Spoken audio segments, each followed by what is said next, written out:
Hello everyone, my name is Jose Saúl Bermúdez Cruz, and this time I want to talk to you about etymology. So, what is etymology? I got three different definitions about what is etymology. So, the etymology is the study of the origin and history of a word is known as its etymology, a term which, like many of our technical words, come to us through Latin, but has its origin in Greek. Then we have another one. It says etymology is the study of the origins and history or development of words and phrases. And then we have the study of historical linguistic change, especially as manifest in individual words.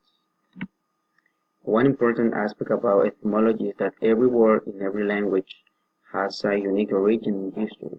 Words can be born in many ways, and often their histories are quite adventurous and informative.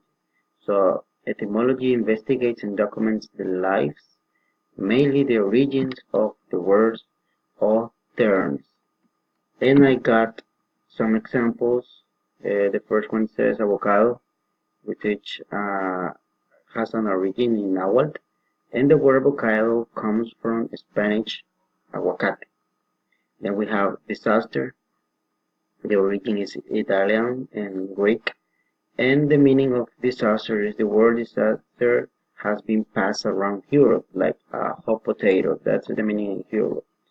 And the last one is salary, which has an origin in Latin, and the word salary comes from the Latin salarium, which means the payment for salt. So that's all guys. Thank you so much for watching.